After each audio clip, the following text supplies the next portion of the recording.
¿Quién quiere comenzar a hablar de lo que significa esta obra con Santurain de por medio, con el problema de llevar la literatura al cómic? ¿Quién se anima primero? A ver. Yo creo que primero que nada unas palabras del editor son necesarias, sobre todo cuando al editor no le gusta hablar. Está bárbaro darle la palabra. Bueno, buenas tardes. Lo único que voy a contar es, quizás dentro del poco tiempo que tenemos, quizás algo puede ser interesante o no, pero la génesis un poco del libro surgió como una idea original justamente de tratar de llevar la novela de Santurain, que nos parecía, digamos, siempre tan emblemática, rara por otro lado, del policial negro argentino, con un personaje fuerte. Y sobre esa idea, bueno, la idea era justamente hacer las adaptaciones. Y la anécdota para mí más interesante es que en realidad el libro se gestó hace 2 años, más o menos a esa altura creo que el escenario era un poco más ancho, porque bueno, vinimos a probar suerte con una persona que no voy a contar quién es, pero digamos, a preguntarle si quería ilustrar el libro. Ya habíamos hablado en el mismo Crack Book afuera, contra la baranda del río, con Rodolfo. Dijo que sí, tras cartón, le preguntamos a la otra persona, dice, no, mira, yo no puedo, pero ¿por qué no hablas con fulano? Y me señala a Lisandro. Y Lisandro lo único que tenía que hacer es darme la tarjeta, y ahí empezó todo. Así que, nada, simplemente que la verdad que fue una cosa muy interesante del Crack Book haber podido encontrar eso. A propósito, el vínculo con Santurain, ¿cómo fue? Porque no sé si fue el contacto editorial en sí o cómo se dio en ese sentido, ¿no? La relación para poder llevar adelante. No, fue así como si se pueden ocurrir las cosas. En una feria del libro se nos había ocurrido ya hacerlo. Juan estaba presentando otro libro en una sala.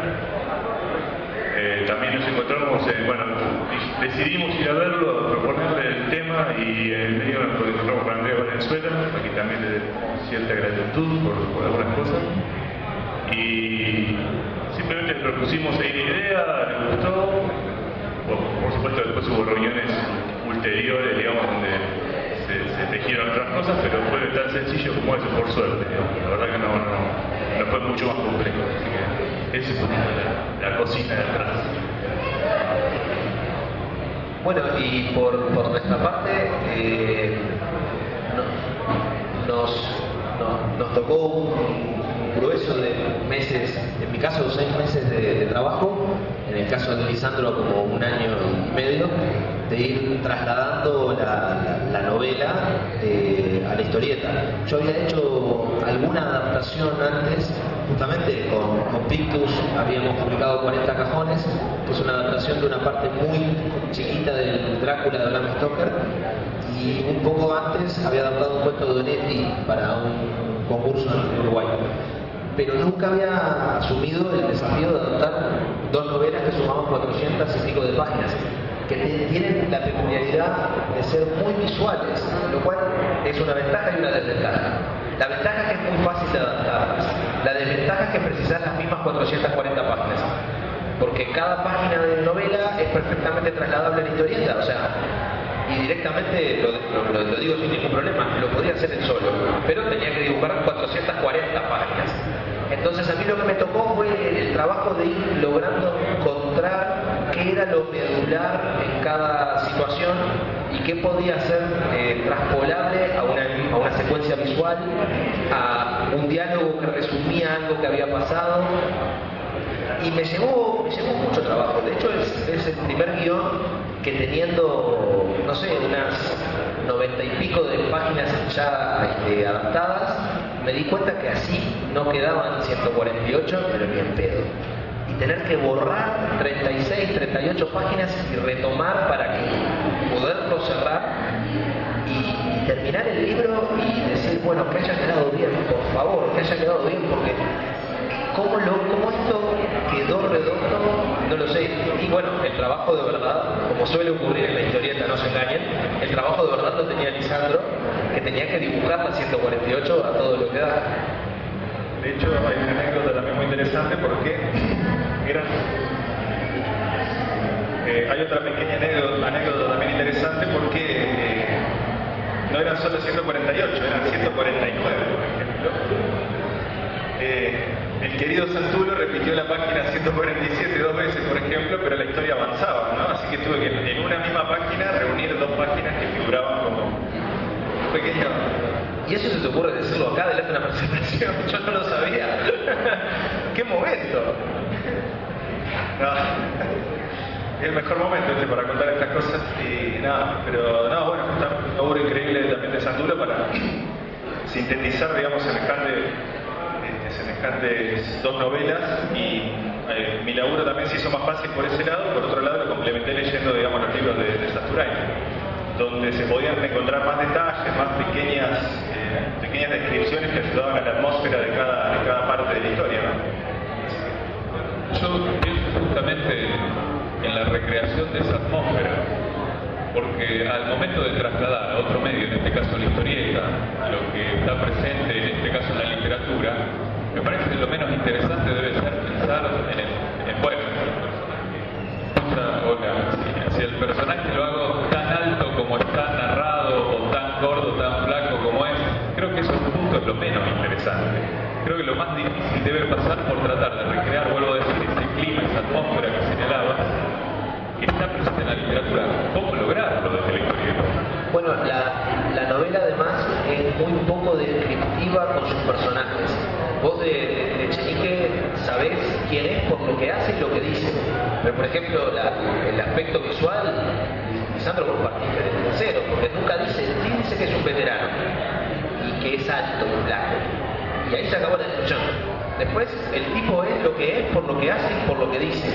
Lo cual también lo hacía que al momento de adaptarlo, ¿qué cortabas? Porque estabas cortándole lo que era la identidad del personaje. Si el personaje solo se describe con sus acciones y sus palabras, y a vos te toca andar así retaseando, era complicado justamente no afectar lo medular, descubrir qué era lo que había que sacar. Y bueno, el aspecto visual que le puso Lisandro Echenique a mí me parece muy interesante porque termina como siendo una cara reconocible por quien decidió él quién que era, lo cual lo va a explicar él.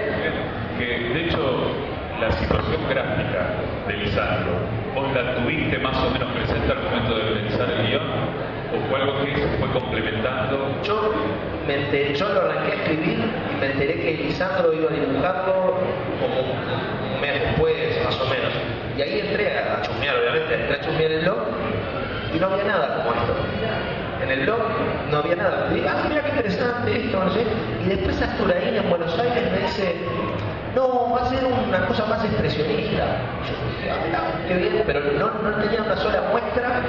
Y cuando empieza a mandarme Guillermo las páginas, fue tipo, ¿viste de dónde salió? ¿Quién es este tipo? Era como asombro total. ¿De dónde salió este tipo, Bardo? Están viendo el trabajo, si no lo conocen de Lisandro, si no han visto Echenique, y estarán apreciando lo que son estas páginas. Es maravilloso el trabajo. Bueno, muchas gracias. Sí, no, más que nada fue desarrollar un estilo que por ahí no tenía. Yo iba en búsqueda de otro tipo de estilo y bueno, empecé a experimentar, digamos, por suerte también me dieron espacio para probar cosas y bueno, salió esto, digamos, que se vuelve un poquito más plástico, digamos, de otras cosas que he hecho y que tengo en el blog, por ejemplo, así que por suerte funcionó. Y el blanco y negro fue algo premeditado, aparece como una decisión plástica cosa desde el vamos. Y el blanco y negro sí, yo he intentado un millón de técnicas, de cosas distintas, pero el blanco y negro lo llevo muy adentro, no puedo, digamos, pienso en blanco y negro constantemente cuando dibujo, no hay otra manera.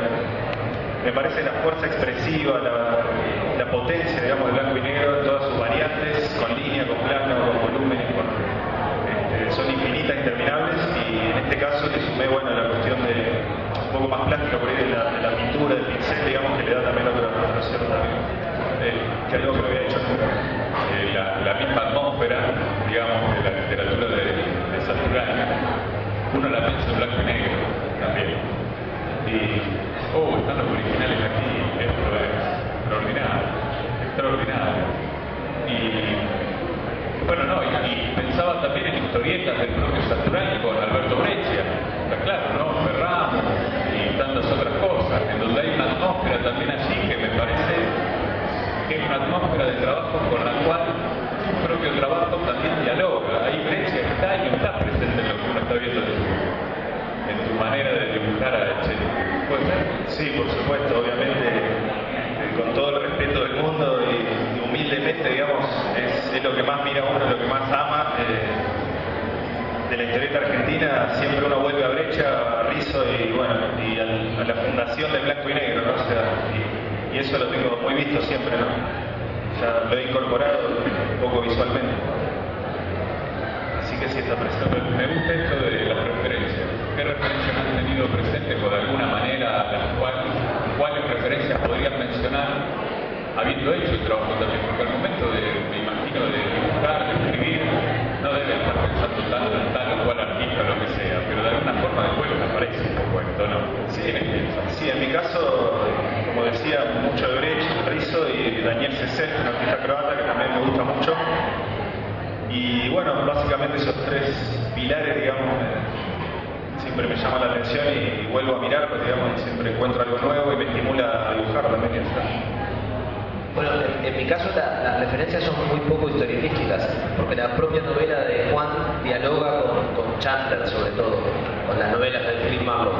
Entonces, hay, supongo que inconscientemente, porque no puedo decir que lo pensé, pero la idea es hacer un ritmo muy chandleriano, de que la acción, viste que Philip Marlowe es como un detective muy sagaz, pero que en realidad lo van empujando.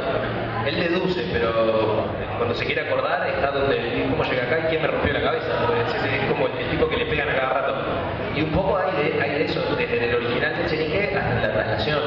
Hay como una cuestión muy policial negro norteamericano de la década del 40. Que bueno, es de donde se escapó él temporalmente, usa chaleco, sombrero. Entonces ya estábamos muy de acuerdo, intrínsecamente. Sí, de hecho no era así. Ahora, claro, pero él era punky. Hace 2 años cuando habló con Guillermo, él tenía una cresta. Dibujaba de otra manera. Claro. Claro. Bueno, pero son 4 libros, ¿no? Digo bien, de esas planas. Sí, la saga de Echenique se complementa con Arena en los zapatos y Pagaría por no verte. Y entonces habrá posibilidad, editor. Mirá como es flojo lo mío, de decir, presionar de esta manera. No, lo que quedamos era que si se agotaba toda la primera tirada, hoy, sí. No, en principio nosotros siempre apostamos a hacer, digamos, más allá de las cuestiones económicas o de ventas, la idea es que sí, obviamente, porque es un trabajo que no tiene sentido dejarlo inconcluso. Me parece que está a las claras, digamos, que vale la pena hacerlo. Ellos ya están en el proceso, de hecho, de pensar, no sé quién se lo van a vender, pero nada, sí, en principio sí. Por supuesto que va a llevar mucho tiempo también, como esto, que llevó casi 2 años, pero entendemos que sí, que en algún momento lo vamos a encontrar de vuelta para ver, sobre todo creo que en los zapatos, más que nada, que es el tercero. No sé si una doble otra vez me parece razonable, pero o realizable casi, pero sí. No, yo quiero destacar tu tarea y el nombre tuyo de tantos otros editores. Echenique, una historieta realizada por los chicos, publicada por Pitus y de una forma magnífica. Si han ojeado el libro, sabrán de lo que hablo, y si no, acérquense a verlo, la calidad que tiene tanto libro, tanto objeto, ¿no? Los historietistas, digo, en el sentido de la lectura, somos fetichistas también, nos gustan los libros y tenerlos en las bibliotecas, y el libro es impecable. Y esto lo quiero destacar porque hay una decisión editorial sin la cual el trabajo de los chicos no tiene cabida. Admirable trabajo, admirable edición también, ¿no? Y esto realmente uno lo celebra porque tiene que ver con, me parece también la razón de ser de los lugares que uno disfruta de la historieta, que Crack Bamboo sea un ámbito de encuentro y de producción. De hecho, rememorabas que en otras ediciones se establecieron diálogos y demás, y ahora tenemos el libro acá en la mesa presentándolo.